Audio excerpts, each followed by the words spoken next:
Well, Sonic is back for a brand new adventure. And what's this? He brought some friends, and his friends brought some friends, and his friends brought some more friends? Yes. Sonic Heroes includes lots and lots of friends. Please sit down and relax. This is an SRO review.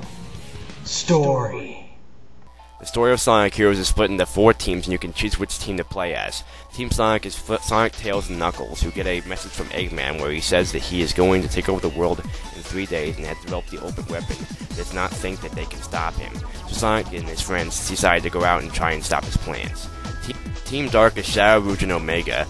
Rouge finds Shadow in a capsule in Eggman's old base and also finds Omega, and they decide to go out and make revenge on Eggman. Team Rose is Amy, Cream, and Big, who decide to go out and find Sonic, Chocola the Chow, and Froggy. Team Chaotix is SBO, Vector, and Charmy, who get a walkie-talkie in the mail of someone telling them that he is in need of their detective skills.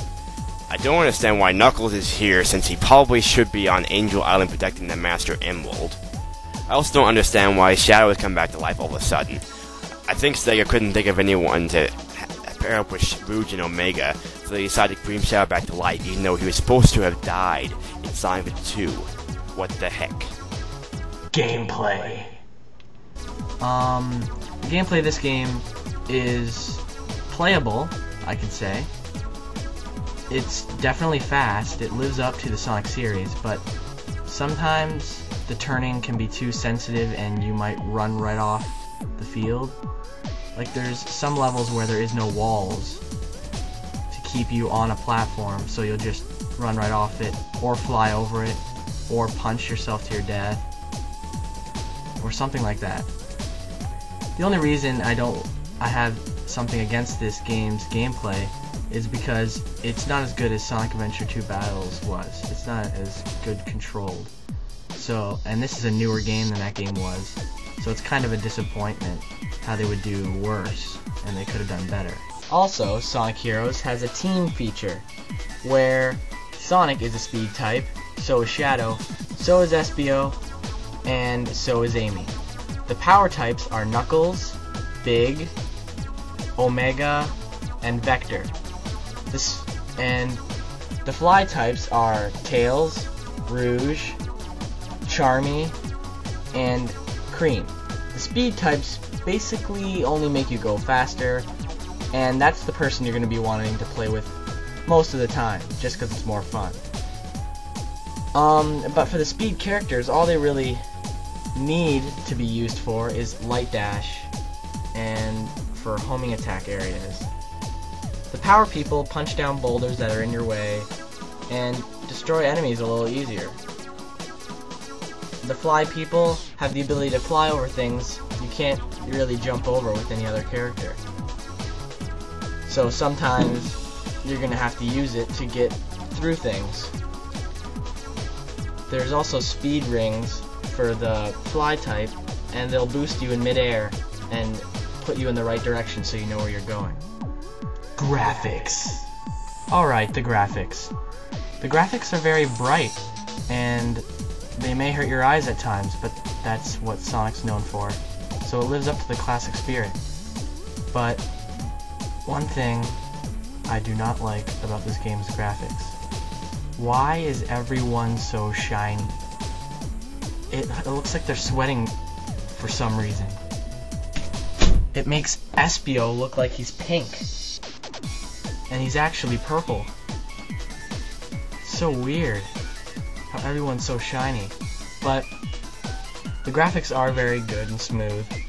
They were using the Dreamcast engine, if I'm certain, and they lived up to GameCube's graphics very well. Audio.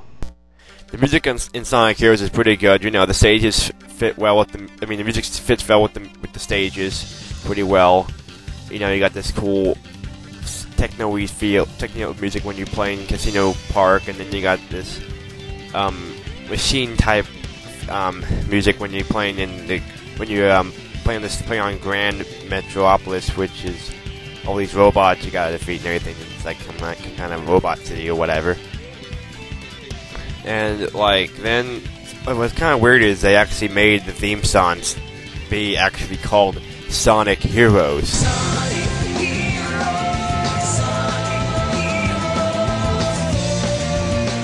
Which is pretty kind of weird because they haven't really done that in any other game where the theme song actually says the title of the game. I mean, they didn't do that in Sonic Adventure or Sonic Adventure 2, so it's kind of odd. The song isn't that bad. It's pretty good, actually. It's kind of catchy sometimes, you know. It's not really that bad of a song. It's just kind of weird that you do that. The sound effects haven't really changed, you know. They're the same as, you know, normal Sonic sound effects. You know, you jump off, you get a spring, you jump off a spring, it goes boing. You get a ring, it goes ding, or whatever, you know. And so voice actors in this game are the same as Sonic Adventure 2 was, except Tails' voice, for no reason, no one really knows why, has been changed from Corey Brenus to William Corkery. Sonic, check this out! His voice actor isn't any different. It's just an 8-year-old instead of like I guess it was a 12-year-old or something. I don't know. But it just sounds a lot younger than the other one. It's not that bad of a voice for Tails. It's a pretty good voice for Tails. You know, it's not that bad of a choice. It's pretty good. You know, it's not any worse than the first one was. So there's no complaints here. And you know, the voice actors are really great in this game. I mean, this was the last game we got to see the original cast, and I really liked hearing them a lot when I played the game. What'd you say? Sensors locked on Eggman. Non-compliant intruders will be destroyed. Didn't you know?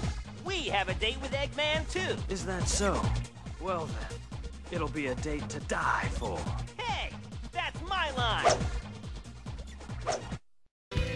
And what I didn't really like, though, one thing is that during the stages, like during the stages where you like have to do something, you know, like those like Sonic would just yell out, "What a view!" or "Hey, check it out!" or Tails would be like, "Whoa, my head is spinning." I'm like, okay. It's like, why do we need to have commentary by the characters in the while playing the stage?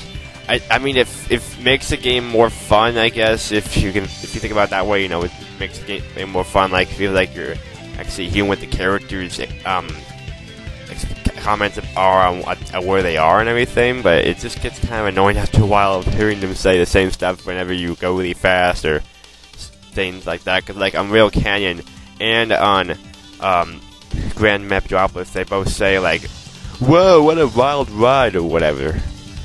It gets kind of annoying after a while, but it's not that bad, you know, you get used to it. Replay value. The replay value of Sonic Heroes is pretty much the multiplayer and collecting all the Chaos Emeralds. Once you have beaten Team Sonic, Team Dark, Team Rose, and Team Chaotix's story mode, you can go back and go to the challenge mode and find these keys in the challenges thing in certain stages to go to a special stage where you will race to get the Chaos Emerald. If you get all of them, you unlock the secret ending. In the Chaos Emerald is very, very hard. Let me tell you. You're gonna have to tap the B button so freaking fast that you'll just be like going crazy. Also, in multiplayer, you can verse your friends with different teams, you know, and race them, fight them, whatever. It's pretty good multiplayer.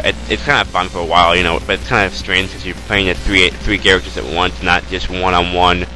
And also, if you hold down Y and push start, then you get to become the metal versions of all the characters. It's pretty cool looking. Overall, Sonic Heroes gets a 7 out of 10.